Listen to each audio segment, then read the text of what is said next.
Vega Jewelers Lo in-store wedding jewelry exhibition. Guaranteed lowest prices. The governor of Tamil Nadu should immediately call actor Vijay to prove his strength. He simply needs to know what happened in 2014 in Maharashtra then, when Fernandez governor was called to prove when he had much more seats were shot.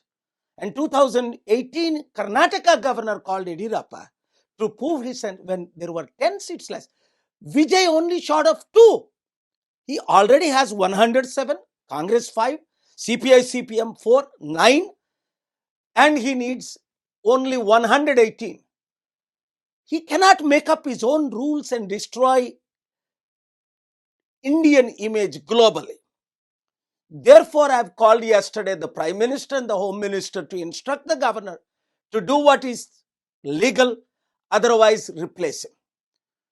Remember when Prime Minister Narasimha Rao was the Prime Minister, he was short of 25 seats, but he ruled for 5 years.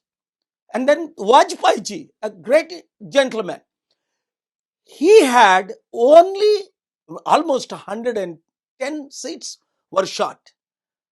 But the President of India called to prove his strength. What is going on in India? This must end. Vijay, stand strong. God is with you, people are with you, we are with you, world is with you. You will be put on the world map. Let us do great and mighty things in the next 6 months, because you will always have a problem.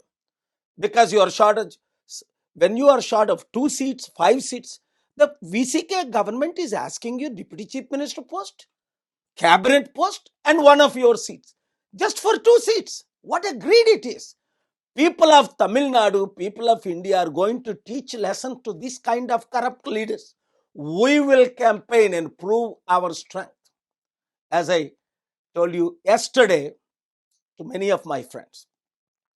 చూడండి తెలుగు మిత్రులారా, ప్రార్థించండి. మన దేశం దిశ దశ ఎట్లా వెళ్తుంది చాలా విచిత్రం. తమిళనాడు గవర్నరు విజయ్ని మరలా పిలకపోవడానికి షాకింగ్గా లేదా మీకు? 2014లో మహారాష్ట్ర గవర్నర్ ఫెర్నాండెస్ గవర్నమెంట్ని పిలిచాడు కదా, అప్పుడు ఎన్ని సీట్లు తక్కువ ఉంటే 10-15. అలాగే 2018లో యడియూరప్ప గవర్నర్ 10 సీట్లు తక్కువ ఉంటే పిల్లదా? విజయ్ ఓన్లీ 2 తక్కువ. అలాగే ప్రెసిడెంట్ ఆఫ్ ఇండియా వాజ్పేయి గవర్నమెంట్లో దాదాపు 100 సీట్లు తక్కువ ఉన్నాయి, ఇంకెక్కువ. అయినప్పటికీ వాజ్పేయి గవర్నమెంట్కి ఆపర్చునిటీ ఇచ్చారు. ఆయన 2 వారాలు ప్రైమ్ మినిస్టర్గా ఉండి తర్వాత రాజీనామా చేశారు. ఇంకా ఇంపార్టెంట్, మన పివి నరసింహారావు గారు 25 ఎంపీ సీట్లు తక్కువ ఉన్నప్పటికీ 5 సంవత్సరాలు ప్రధానమంత్రిగా కొనసాగారు. మరి ఇక్కడ ఏం అన్యాయం ఇది? మన సౌత్ ఇండియాలో అంటే ఎవరో ఎక్కడో బటన్ నొక్కితే అలా ఫాలో అవడమేనా? ఇండియా ఇమేజ్ని కంప్లీట్గా డిస్ట్రాయ్ చేయడమేనా?